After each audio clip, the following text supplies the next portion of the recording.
ठीक है। नमस्कार। ठंड हो गई है, कपड़े पहन लीजिएगा और ध्यान रखिएगा, ठीक है। चलिए, ठंड को लेकर बातचीत नहीं करेंगे, आपसे बातचीत करेंगे दिल्ली यूनिवर्सिटी के एक और विभाग का आया है इंटरव्यू का शेड्यूल, या कहें कि इंटरव्यू की जानकारी, या कहें कि उससे पहले सबमिट करने वाले डॉक्यूमेंट्स की एक पूरी लिस्ट आई है। 2 पेज का नोटिफिकेशन है और एक दूसरा नोटिफिकेशन और है, दोनों की आपसे बातचीत करूंगा, एमफिल और पीएचडी इंटरव्यू के, ठीक है।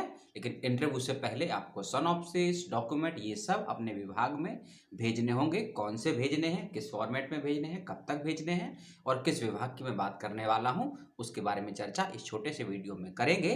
और जब मैंने एक लाइव किया था दिल्ली यूनिवर्सिटी के इंटरव्यू को लेकर, और वह पहला लाइव था और तीसरा लाइव था, ठीक है।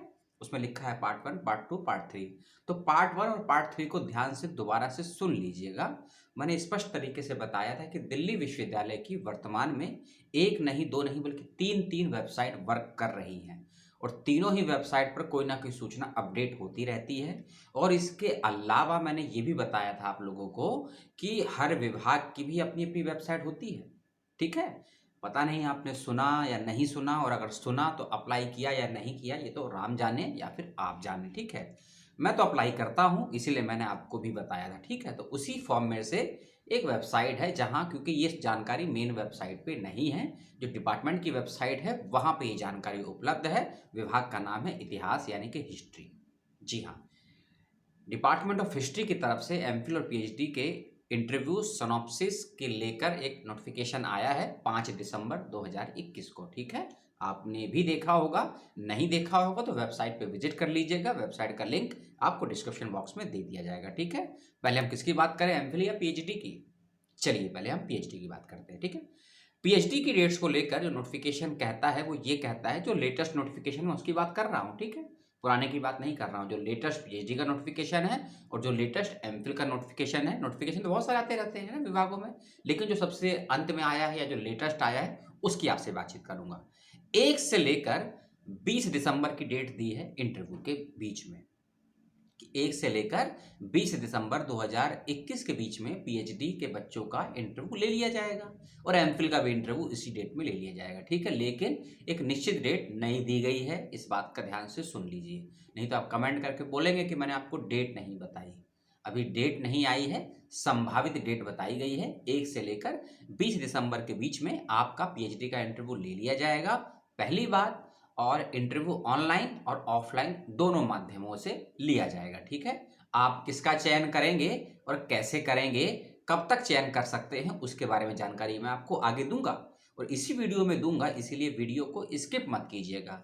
स्किप करेंगे तो हो सकता है 1 साल आपका स्किप हो जाए, और आपका स्किप होगा, आपकी जगह दूसरे को एडमिशन दे दिया जाएगा, ठीक है।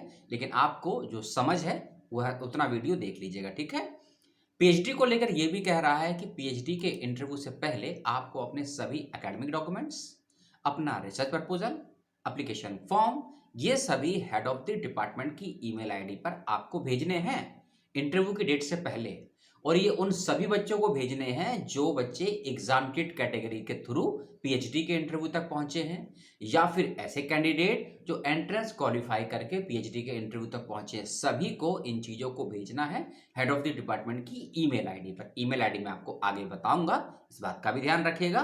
इसलिए मैंने कहा ना, सवाल करने से पहले वीडियो पूरा देख लीजिएगा, और अगर सवाल नहीं भी करना है ना तो भी वीडियो को पूरा देख लीजिएगा, ठीक है।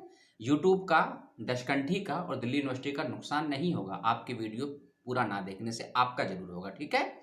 चलिए अब बात कर लेते थोड़ी एमफिल के बच्चों की। एमफिल के बच्चों का थोड़ा ठीक ठीक नोटिफिकेशन आया है। एमफिल के नोटिफिकेशन में स्पष्ट तरीके से कह दिया गया है कुछ बातों को, उनकी पहले बात कर लेते हैं, पहले डेट्स की बात। 19, 20, 21 दिसंबर 2021, 19, 20, 21 दिसंबर 2021, इन 3 डेट्स पर होगा एमफिल के बच्चों का साक्षात्कार, जिसे बोलते हैं इंटरव्यू, ठीक है। इस बात को आपने सुन लिया। अब एक बात और समझ लीजिए, 12 दिसंबर 2021 शाम 5 बजे, इस डेट को बड़ा महत्व दीजिएगा, नहीं तो समस्याएं में गिर जाएंगे आप लोग, ठीक है। ऐसे कैंडिडेट जिन्होंने एमफिल के लिए अप्लाई किया है और वो बच्चे यदि नेट क्वालिफाई हैं, जेआरएफ क्वालिफाई हैं, ठीक है, या फिर आरजेएनएफ हैं, एमएनएफ हैं, जो भी आपने पास किया है, या फिर यदि आप पीएचडी एमफिल दोनों में अप्लाई करें, ठीक है, कोई फर्क नहीं पड़ता है। 12 दिसंबर 2021 तक आपको अपने डॉक्यूमेंट्स को ईमेल के माध्यम से भेज देना है head of the department, Delhi university history को, ठीक है। इस बात का ध्यान रखेंगे आप लोग, समय का और डेट का विशेष रूप से ध्यान रखेंगे, ठीक है। एमफिल की डेट है 12 दिसंबर 2021 शाम 5 बजे 5 PM तक। कौन कौन से डॉक्यूमेंट भेजने हैं उसको भी थोड़ा नोट कर लीजिए आप लोग।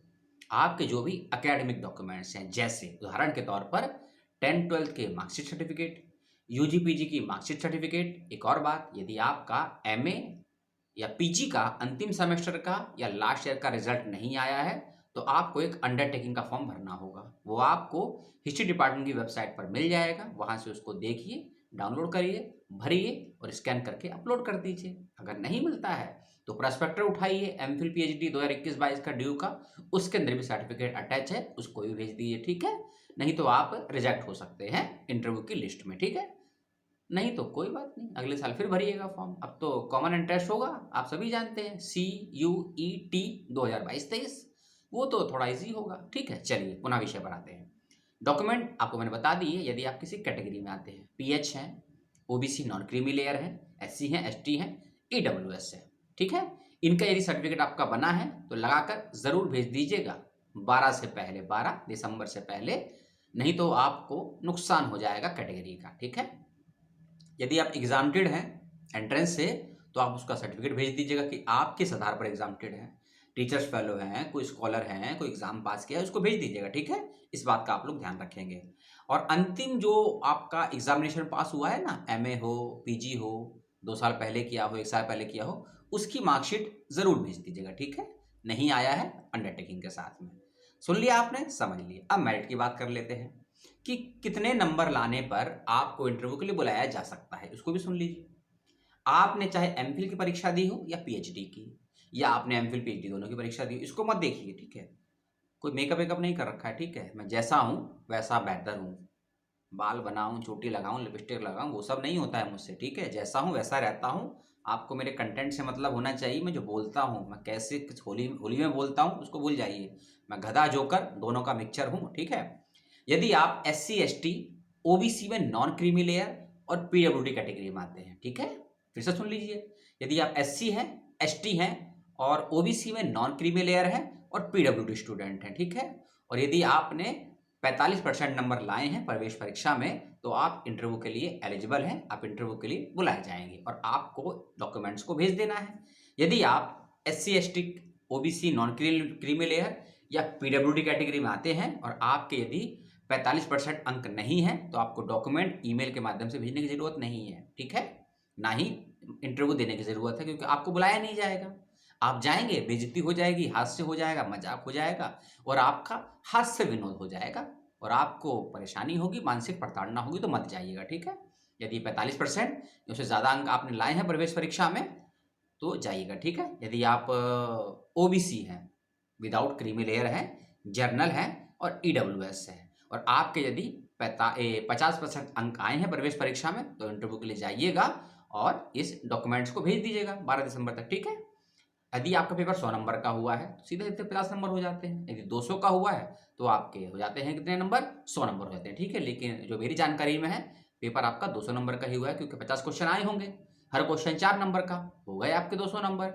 200 में से यदि आपके 100 नंबर आए हैं तो भी इंटरव्यू के लिए जाएंगे, 95 आए हैं तो भी इंटरव्यू के लिए जाएंगे। लेकिन अगर आपके 89.99 अंक आए हैं, कितने, 89.99 अंक यदि आपके आए हैं और आप यदि किसी अंडर कैटेगरी में हैं, इंटरव्यू के लिए एलिजिबल नहीं है आप, नहीं आप मेरिट में आएंगे।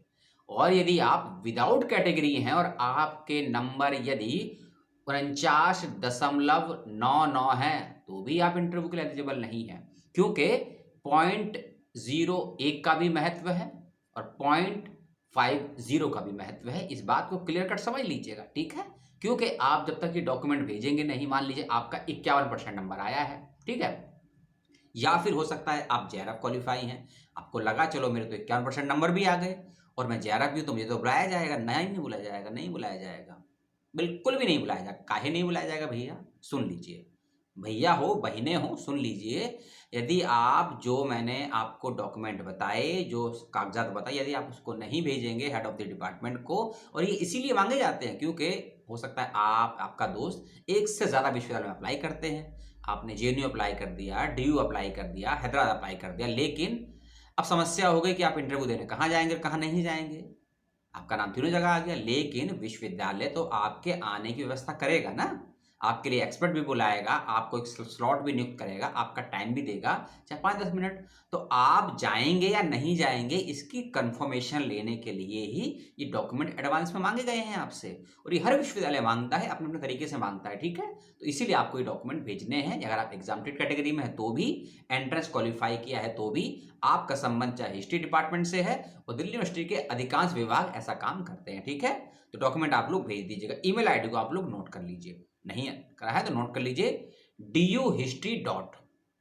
और सब छोटी होता है ना, कैपिटल बोलते हैं स्मॉल बोलते हैं, स्मॉल बोलते हैं, स्मॉल लेटर में लिखिएगा DU हिस्ट्री, हिस्ट्री की स्पेलिंग HISTORY, ठीक है, हिस्ट्री का डॉट, उसके बाद लिखिएगा MPhil, MPHIL, MPhil, उसके बाद लिखिएगा एडमिशन, ADMISSION@gmail.com।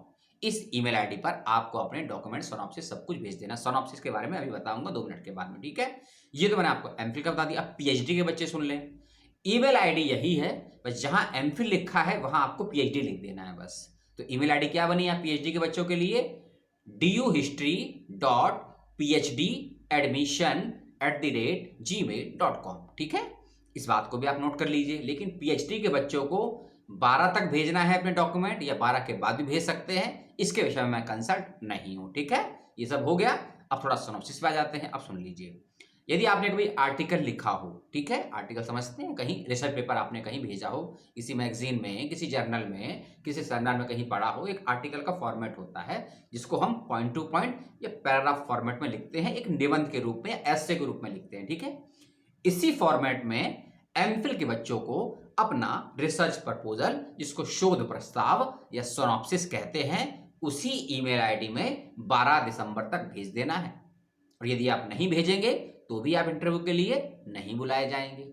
जो मैं बात बता रहा हूं ना आपको हिस्ट्री के लिए, सारी की सारी और सभी की सभी बातें हिस्ट्री में, पॉलिटिकल साइंस में और सोशल वर्क में लागू होंगी। सारी की सारी बातें, हिस्ट्री, पॉलिटिकल साइंस और सोशल वर्क, कुछ भी चेंज नहीं है। इस बात का विशेष रूप से आप लोग ध्यान रखेंगे, ठीक है। और कुछ एक डेट और है 15 दिसंबर की। इसमें क्या करना है, जो बच्चे अपने डॉक्यूमेंट 12 दिसंबर तक भेज देंगे, ठीक है, यदि आप एग्जामिनेटेड में है या एंट्रेंस में है, उसके बाद विश्वविद्यालय की जो विभाग है हिस्ट्री डिपार्टमेंट, वो एक लिस्ट जारी करेगा वेबसाइट पर, ठीक है। उसमें आप लोगों को अपना नाम चेक करना है कि आपका नाम आया है या नहीं। यदि कोई ऐसा कैंडिडेट है जो एंट्रेंस क्वालिफाई है या एग्जामिनेटेड कैटेगरी में है और अपने डॉक्यूमेंट को सही समय पर ईमेल के माध्यम से भेज भी चुके हैं, उसके बावजूद यदि आपका नाम नहीं आता है लिस्ट में, इंटरव्यू वाली में, तो आप 15 दिसंबर से पहले पुनः आपको दोबारा डॉक्यूमेंट भेजने हैं, क्योंकि 12 को आप भेज देंगे, 13-14 में लिस्ट आ जाएगी। तो आपको लगता है आपका नाम यदि नहीं आया है लिस्ट में, तो 15 और 16 का भी डेट दिया है, इन 2 दिन में आप अपने डॉक्यूमेंट्स को दोबारा से भेज देंगे, या फिर डिपार्टमेंट जाके बाय हैंड भी रिटर्न सबमिट कर सकते हैं। सबसे अच्छा वही है, अगर दिल्ली में रहते हैं तो बाय रिटर्न जाके दे आइए, ठीक है। और जो मैंने आपको बताया ना ईमेल करना है, ईमेल करना जरूरी नहीं है।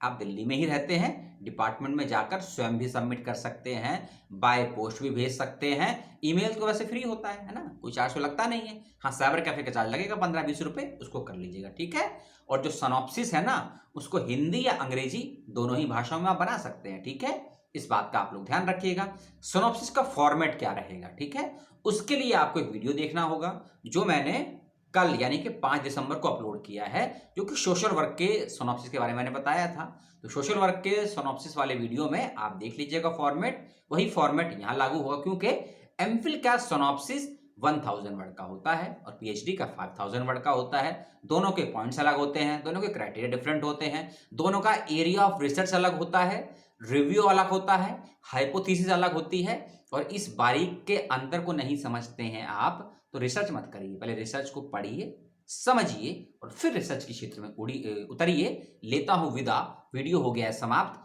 अच्छा लगा हो तो डिसलाइक, ज्यादा अच्छा लगा हो तो सवाल कर लीजिएगा कमेंट बॉक्स में। सूचनाओं को शेयर करने से पहले सोचिएगा कि सूचना आपके अलावा किसी को लाभ दे सकती है। अगर दे सकती है तो कर दीजिएगा शेयर। अगले वीडियो का वेट कीजिए, हो सकता है कोई और नया अपडेट आ जाए, ठीक है। और मैं जानता हूं ना ही आप डिस्क्रिप्शन बॉक्स चेक करेंगे वीडियो का, ठीक है, ना ही आप वेबसाइट का विजिट करेंगे, ना ही आप प्रोस्पेक्टर पढ़ेंगे। जो करना है वो करिए, जो नहीं करना है मत करिए।